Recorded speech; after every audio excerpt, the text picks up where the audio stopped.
R total will be convection, that is 1 upon HA. First material conduction resistance, so ln R2 upon R1, we are talking about first material, so R2 upon R1 divided by 2 pi Lk1, conductivity of first material. Same way, ln R3 divided by R2, 2 pi Lk2, second material conductivity, ln R4 divided by R3, 2 pi Lk3, and fourth is convection resistance, so 1 upon H2 area 4. When you take area 4, you have to 2 pi R is R4 into L. Next is now, so we'll solve some numerical problem based on composite cylinder or composite sphere. You'll understand now a critical radius of insulation. We know that adding more insulation to a wall or the attic always decreases the heat transfer.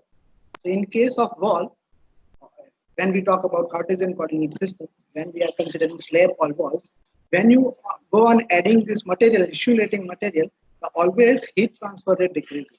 So that is clear to us. The heat transfer rate will decrease. So thickness will increase, your insulation thickness will increase. Your heat transfer rate will always decrease in a slab. The thicker the insulation and lower the heat transfer rate. That is obvious. This is expected since the heat transfer area is a constant. So we, in case of slab system, we consider our area as constant. Suppose if we consider a wall, then heat transfer happens in this direction. So perpendicular area, if you go on changing this thickness, your area doesn't change. Only the thickness changes or L changes. So there will be a change in L, but A will be a constant in case of slab system. And that is why when you go on increasing this L value or thickness value, your heat transfer rate is decreasing.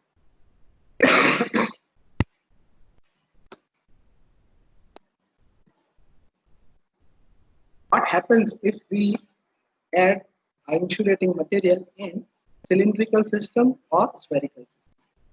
Adding insulation to a cylindrical pipe or spherical shell, however, is a different matter. The additional insulation increases the conductance resistance to the insulation layer, but decreases the convection resistance. If you remember this equation,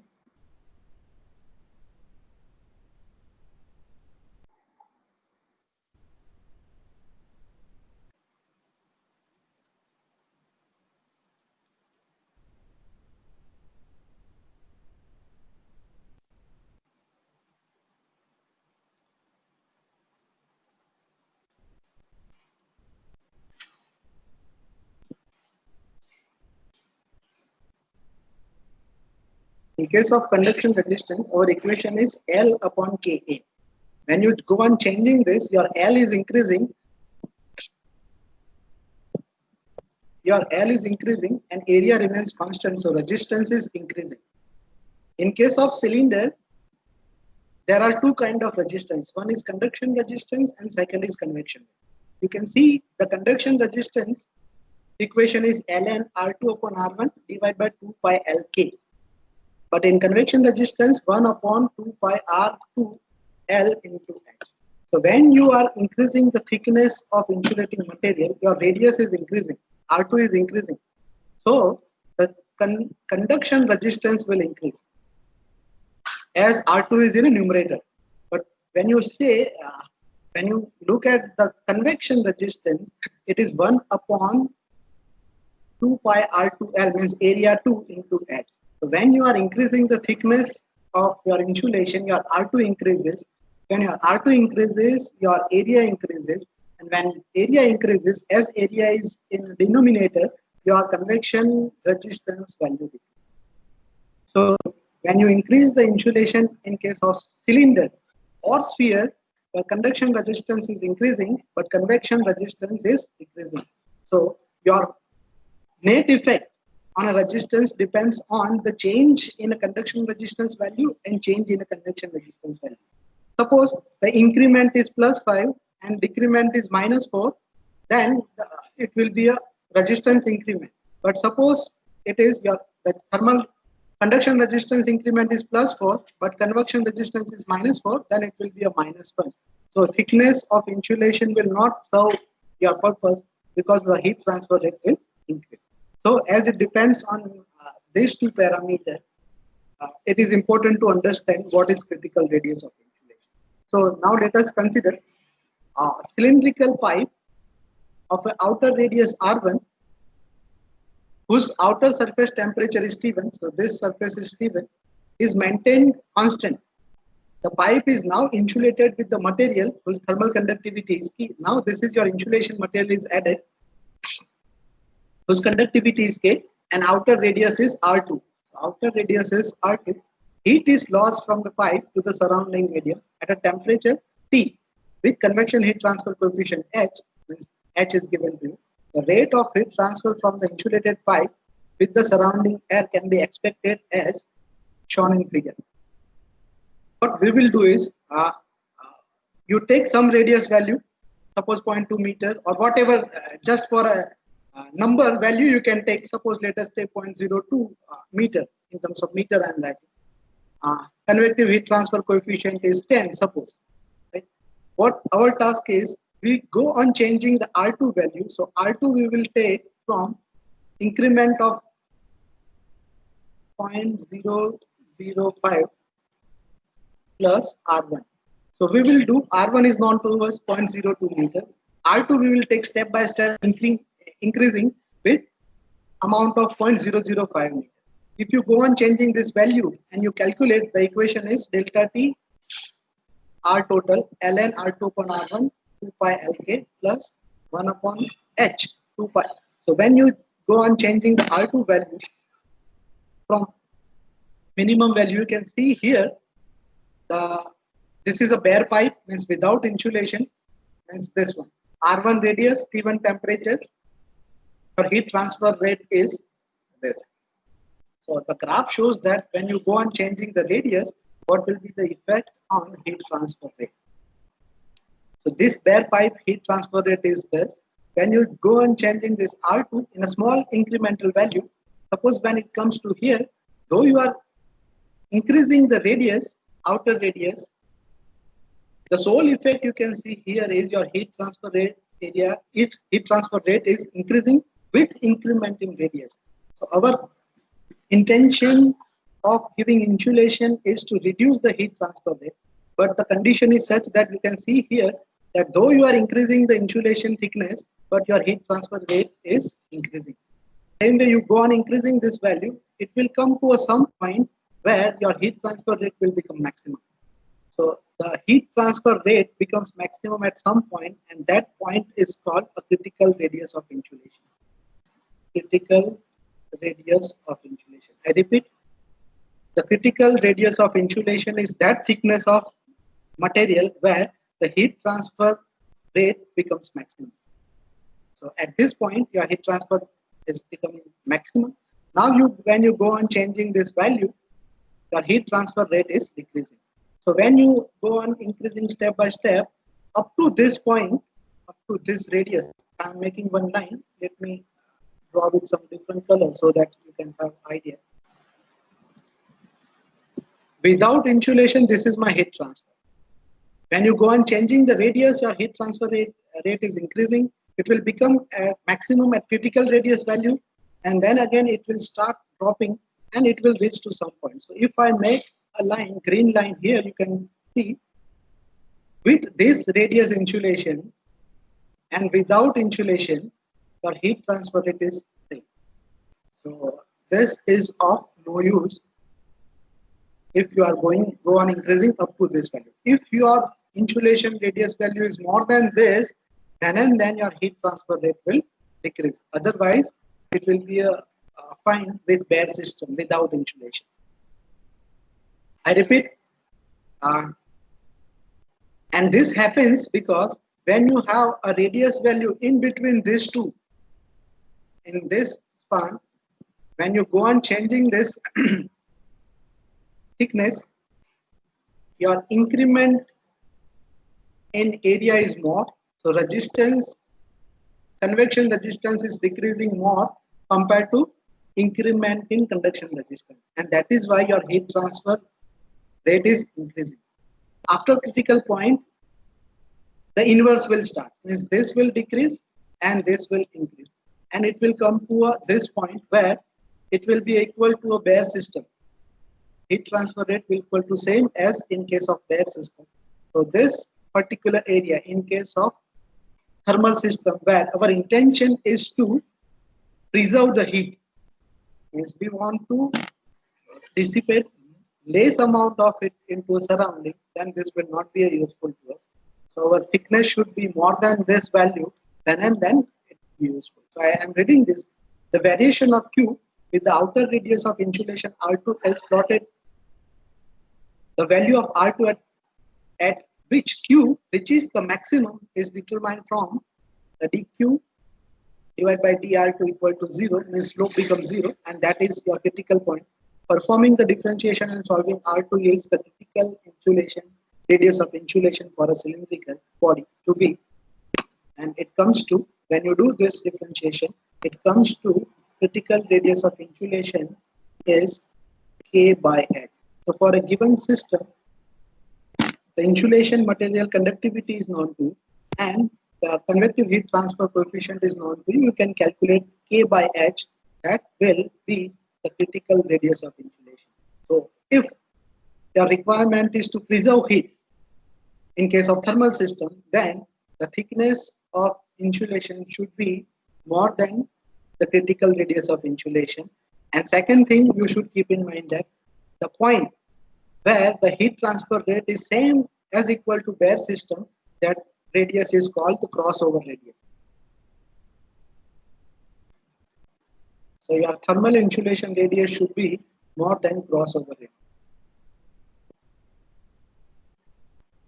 for a thermal system. Is it clear? Is it clear? Yes, sir. Okay. Now we'll discuss two different conditions where our requirement is different. What I have mentioned here is, if you can see this figure,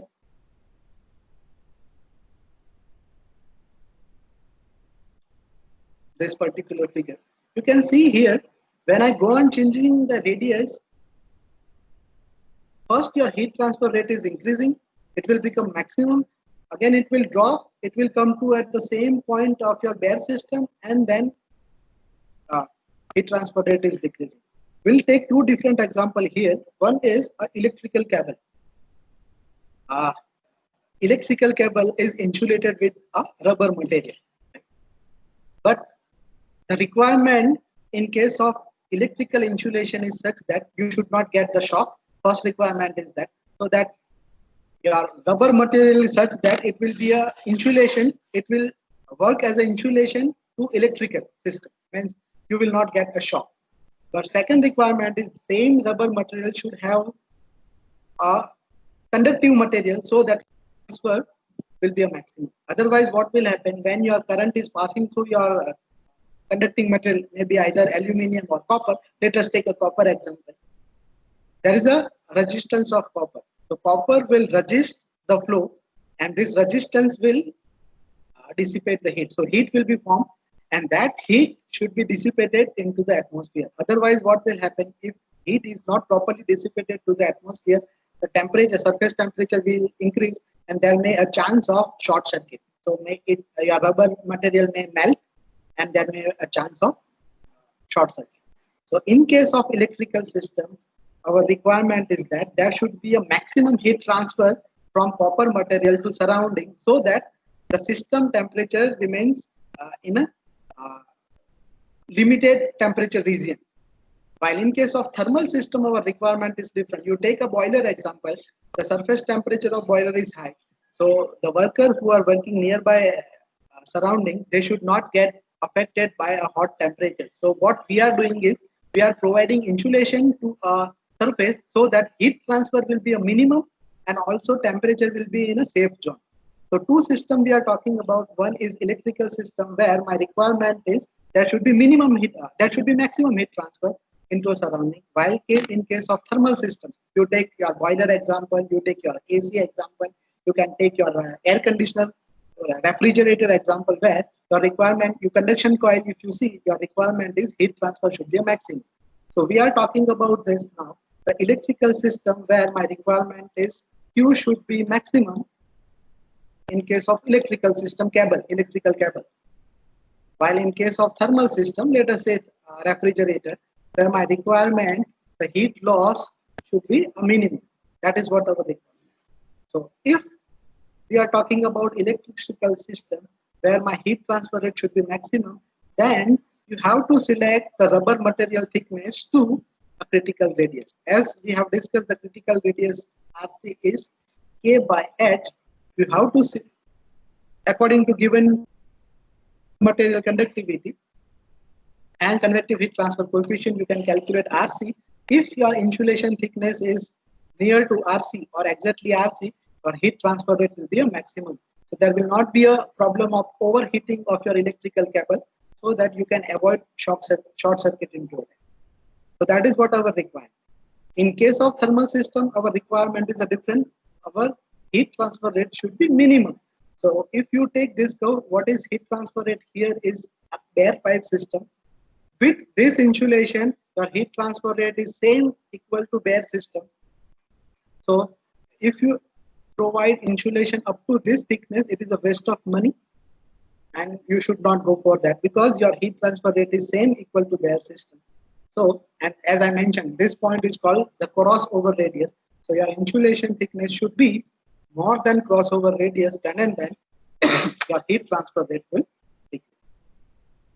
So this is what the difference is according to your system requirement. What is your desire? You want to dissipate maximum amount of it, just like an electrical system, or you want to conserve heat. You want to minimize the heat loss, then your radius of insulation should be accordingly.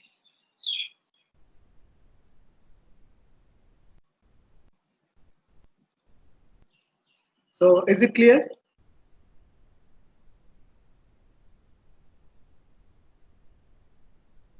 Yes, sir. Okay. So this is what about today's topic is. So in next lecture, we will solve some numerical problem, and I will give you assignment 2, in which I will ask some I will give you some numerical to be solved, and you may submit it in a stipulated time period. As I mentioned yesterday that the second experiment we were to discuss, but because of technical issue, internet connectivity problem, we could not discuss the second experiment. So within 10 minutes, I will explain the second experiment today.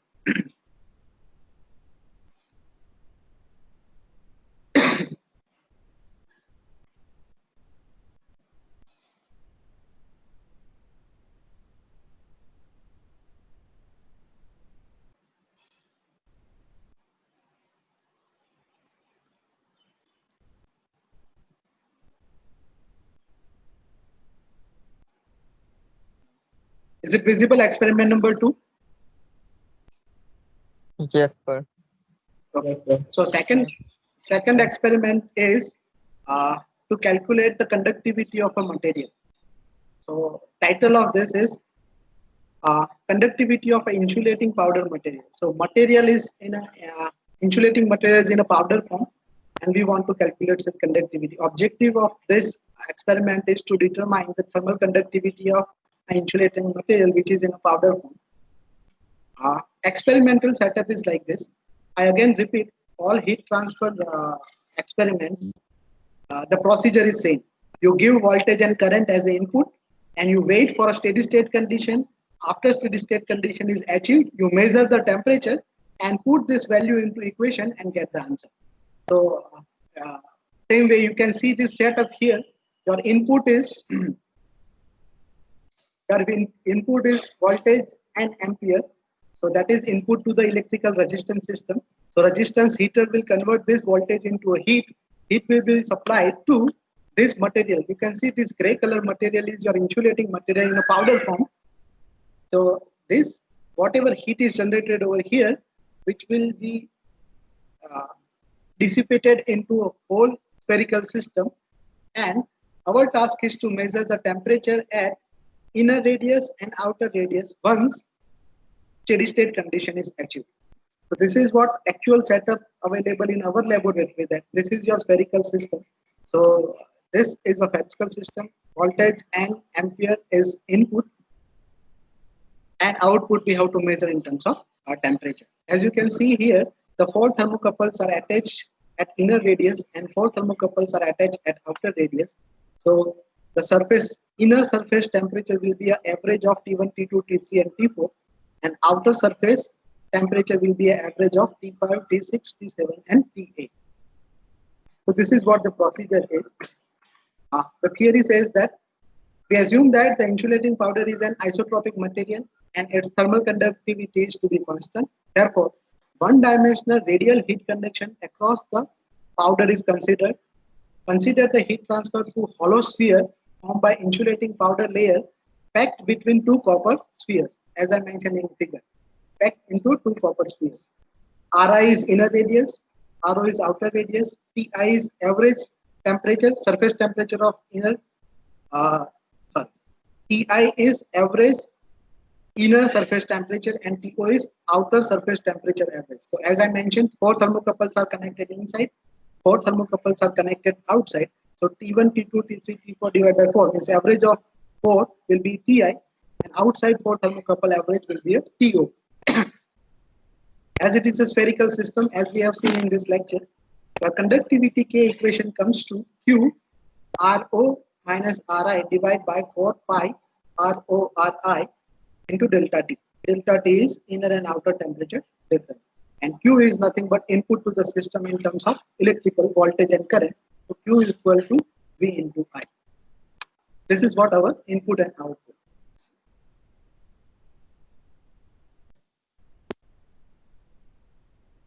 Once the steady state condition is achieved, our task is to measure the temperature. So I am giving you this, that outer radius of sphere in our experimental setup is 0.1 meter, inner radius is 0.075 meter. And these two temperatures, these two readings were taken in a last semester batch, so that I'll give you same reading so that you do the calculation for the same. So first reading is the voltage input is 100, current is 0.5. So total Q is V into I is 50. We measured the temperature and that was 75, 76, 77 and 75 at outer surface, and 40, 30, 40, 33, 43, 43 and 43. Same way, when we change the voltage and current, these are the readings we have taken of that. So average of T1 to T4 is 75 on 75 and average of T4 to T8 is 400. When you take this temperature into this equation, the equation our task is to calculate conductivity. That Q is V into I, that is 50.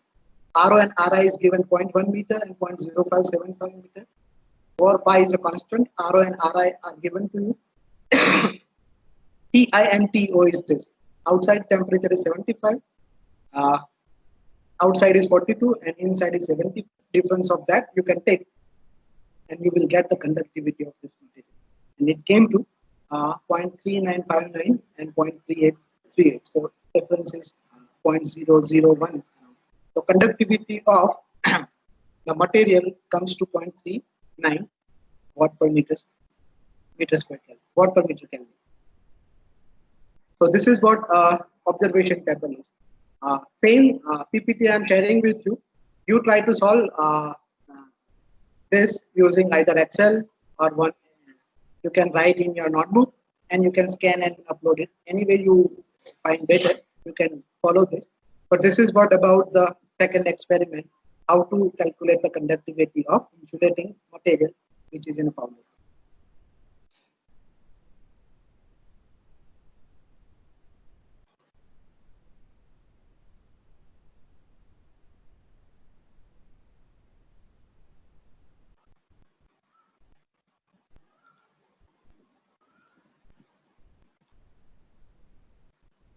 So I stop here